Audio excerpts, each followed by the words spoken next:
Show. That's right. Welcome in, welcome back, folks, to a live from Florida edition of the Always Irish Show. As always, thanks for being here. You can find the program on YouTube. Do it, subscribe if you haven't yet. Appreciate it very much. Give the video a thumbs up. That helps Johnny out as well. Notifications on that way you don't miss nothing. Twitter, search bar Always Irish or at Always Irish Inc. Emails alwaysirishnd@gmail.com. Audio only anywhere you want it. You can get it. Don't want to see my face. Nobody in Illinois does, and nobody here in Florida does either. Join the club. Notre Dame Fighting Irish brought to you by SI. Read all about it at patreon.com/Always Irish. He's the former captain. I'm telling you what, man, Mike is a riot. I love listening to him break down these body types, break down what he's looking for, all the little things that stand out to him. I learn something every time I talk to him. He sees the world of football so differently, being a captain and working with these guys and the physical traits and all this stuff. It's just, man, I'm glad that I hooked up with that guy and we're doing this work. It's a beautiful, beautiful thing.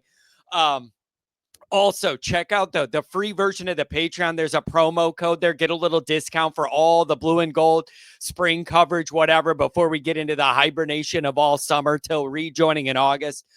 Feel free to check that out if you're interested. We're going to do some fun stuff for the spring. Okay, so here's what we're going to do. We're just going to go over some of the very general reactions to the first little bits of practice we've been able to see or whatever. And I want to go over just a few things that have stood out to me from what I've seen, what I've heard, what I've read, like whatever's going on, kind of what the vibes are. And I'm just going to highlight some of the basics and see what you guys think. Here's number one. Number one is, the older I'm getting, the more blue and gold spring ball cycles I've seen, the more mature I'm getting about realizing you can't overreact to every little bullet point on an article that says this guy looked good. Well, then he must be the starter and he's the best guy we got. I'm getting better over the years of taking this all with a grain of salt, banking the information you're hearing over time, little tidbits here or there. Who looks good with this? Who looks good with that? Whatever. Like I used to really overreact because you're so starved for any Notre Dame football. And then you get these early reports and it's like, well, that's going to be the quarterback. That's going to be the guy, whatever. So I think especially with the spring cycle, kind of as disjointed as this one's going to be, you got to kind of bank the information you're hearing, but understand this is a part of a bigger picture. And I'm holding to this. A lot of these decisions and the stuff with the too deep and whatever, I don't think it's going to be made till like the third week of August. I'm holding to that. And when I say disjointed, I don't mean disorganized. I'm understanding now how they're trying to put all this together and do the best they can with guys recovering, guys injured, It's like you have one team, but 5 different plans for who can do what physically and where we're at and what depth you have in certain position groups and who's limited for this and that. It's not disorganized. It's disjointed because it kind of has to be. And I feel like I see now what they're trying to piece together to get as much out of what they can with what they have. And I think they're actually doing a pretty good job of it. It's not an easy position to be in with the short layoff and all the injury recoveries and everything else. So when I say disjointed, I don't mean disorganized. They're doing the best they can to get all the guys that can physically do stuff to do stuff. I don't think that golfer liked that little I echoed out of the patio here while they're putting out. So that's something I'm thinking about. So let's get into a couple of these notes that stood out. And I'm not going to overdo it because, again, I'm taking it with a grain of salt. It's so interesting. You're so starved for football and you want to make these grand conclusions about everything you see and you just can't do it. Number one, there's been a lot written and spoken about guys beefing up, guys thinning out, guys muscling up. Anya showed up apparently 17 pounds bigger than what we've seen. Some of the O-linemen thinned up around their midsection. Some of the younger guys been in a program a year or two. They're starting to find their playing weight that's preferable. I saw some of that with the linebackers about who they want to thin up, who they want to muscle up, who needs to get a little quicker and lose a little weight. This is a bigger picture thing for Goolsby. I'm not going to sit here and act like I'm the guy analyzing these guys' physical, like after like what they look like physically. That's way more of Mike's line to get into when we get a little more into spring and break down on Patreon some of these weight changes and how guys are looking. That's way more of his lane. But here's my point with it.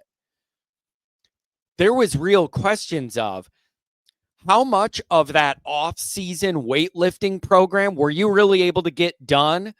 You know, you get done with the season, and that window between the end of the season and spring ball is that time to be thinning up, losing weight, getting on an individual plan for each guy, having some guys beef up, some guys thin out, like all that sort of stuff.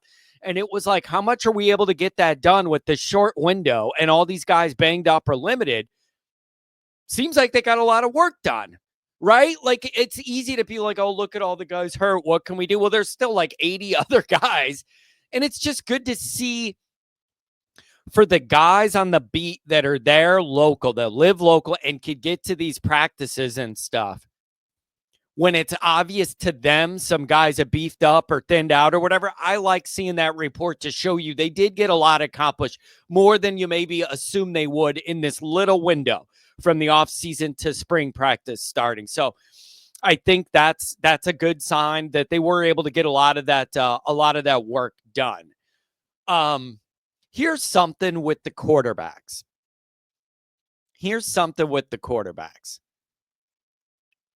And I don't know what to make of it. And it goes back to a longer discussion with Mike about criteria. Mike always brings up, I want to know what the priorities are. He says, I want a checklist. What are these guys being graded on to be considered to be the starter? And how is it weighted? Meaning, what if one guy has a better skill set in one area than the other, but another guy has a better skill set in another area? How does it all balance out in the wash? What are we prioritizing more than anything else, or more with whatever? For instance, it appears it's pretty obvious Kenny Minchie has the best legs of the group. What do you do with that? Look at how important Riley Leonard's legs were to the success of this team last year. So what do you do with that when it's obvious that Kenny Minchie is the best, the most nimble on his feet, the most natural runner? It's got to matter. Notre Dame's quarterbacks have been run like Riley Leonard. Man, who knows where this team would have been without Riley Leonard's legs last year? So how do you measure that then? As far as like Kenny's the best runner, but like, okay, how does that matter? Like, if he's the best runner, that in that area, he's at the top. But what about the other stuff? Throwing the ball, touch on the passes, reading it, making good decisions, whatever. It seems apparent just from our experience already, and then spring. It's not a surprise. Steve Angeli has the least zip on his passes between the three. He just does physically. He's got the least zip on the release between Carr, Minchie, and himself. But let me throw this out there. So Kenny's got the best legs. Kenny and CJ have better releases and whatever, more power with whatever they're doing, throwing the ball than Angeli. Okay, let's think about all that. What about decision making? See, this is where that discussion Goolsby always wants to have. But what are the criteria? That's where it gets interesting. So Angeli could have the least snap on his release or whatever. But what if he just makes way better decisions than the other two guys? How do you weigh that in there? And then when you have Kenny, the best runner, how do you... This is all some moving equation here with these quarterbacks. And it just makes you wonder how this is all going to emerge unless one of them just rises up and starts, and it's just so obvious. It's really an interesting equation, and there are long-term implications to this. Meaning, if anybody starts other than CJ Carr, is CJ Carr going to be at Notre Dame? I know, I hear behind the scenes how much all these guys love Notre Dame, whatever, but if he's not the starter this time, like after waiting and then like Does he stick around? I don't know. Goolsby's been saying for the longest time, I feel like the best move for Angeli and this program is for Angeli to go somewhere else. Good for him, good for the other guys, whatever. Like Goolsby said that, and it's no insult to Angeli. It's just looking at the natural gifts and the talent ceiling here. So again, really, really interesting with those quarterbacks. Who's doing what or whatever. And again, I'm not overreacting to any of it. Like, I just can't, I don't have it in me to get into like each guy had 4 passes and one of them was dropped and this one had more zip than the other one. You're like 2 days into spring ball. I can't break it down that much. I think it's exciting because you have some real good options at quarterback here. It's just a matter of who's going to emerge as that leader, be the most consistent playmaker and make the best decisions and put it all together. And the other thing with that is, again, I'm holding to this. I don't think you're going to have answers on a lot of this stuff till the 3rd week of August. And I know that doesn't make people comfortable. It doesn't make me comfortable. I just think that's where this is headed. As disjointed as spring ball is being forced to be, I don't think you're going to have these answers till the second or 3rd week of August. I just don't. O-line, you don't have everybody healthy. Who's going to move around to make the best O-line lineup? You're not going to get that answer till well into August. I keep saying it. You got a couple weeks in August to figure all these competitions out, and it's Miami prep, and you got to have your 2 deep set. But I don't think you're getting a lot of these answers in spring ball. It's too disjointed. There's too many moving parts and parts that aren't fully put together to be able to properly look at all this stuff fairly. I think this all leads us to a chaotic and hectic first couple weeks of August. That's what I see. I just don't think there's any way around it. And that is not ideal. You would like to have a pretty good idea of who your starting O-line is going to be and the starting quarterback before you get into fall camp. I just don't think it's going to happen. I don't think it's possible. Physically, I don't think it's possible. So, and if it is, if you do enter August camp with an idea who the one quarterback is, it means one of these guys is lighting it up the more we get into spring, and it's just super obvious. And then whatever spring ball looks like, the guy balls out, blue and gold, the jersey scrimmage, whatever it is. I'd be shocked, though. I'd genuinely be shocked. So really, really interesting. Here's the other thing, man. It's good to see Cam Williams' name mentioned as like a guy that looked athletic and way more put together. He looked lost even just in drills last time. Looks like he's moving along way better. Kind of a forgotten name, but was a key piece of his recruiting class with a lot of upside. But it's just like you don't see him the first year. It's out of sight, out of mind. Get that guy in the mix. Good things can happen. And that wide receiver room needs all the athletes they could get right now, obviously. Here's the other thing, man. I'm not trying to be a jerk. Does Faison really need to play lacrosse? I get it, but like, I get that you love it and you're on scholarship for that, but it's like, I'm sorry, man, but Notre Dame lacrosse ain't Notre Dame football. And I need leaders in that wide receiver room, man. And I need all the reps and everything you could get out of that. I'm not trying to be a jerk. I respect the sport of lacrosse. It ain't Notre Dame football. And this guy's a key piece of it. Am I a jerk for being like, come on, man? Like, I need you out there being a leader now. I don't know. It's maybe I'm being a jerk, and maybe we like the dual athlete thing. Like, I don't know. So I don't know, you guys. Really interesting start. I'm not overreacting to it. I love when guys get into like, hey, here's what this guy did on every single pass or whatever. I respect the grind. I'm too old to overreact to all that the way I used to 20 years ago. Oh, man, the first practice report, that must be what it's going to be. It's never been that way, and it's definitely not going to be that way this time because there's just too many disjointed parts. And again, disjointed does not mean disorganized. They're doing the best they can. My daughter's waving to me through the glass window there.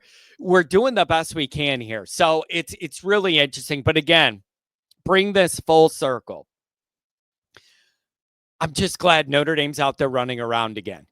It has honestly been a rocky journey from that plane landing after Iowa State till now. It has been a rocky journey and a lot to figure out. And you didn't feel like you were carrying over momentum from that deep playoff run to where we're at.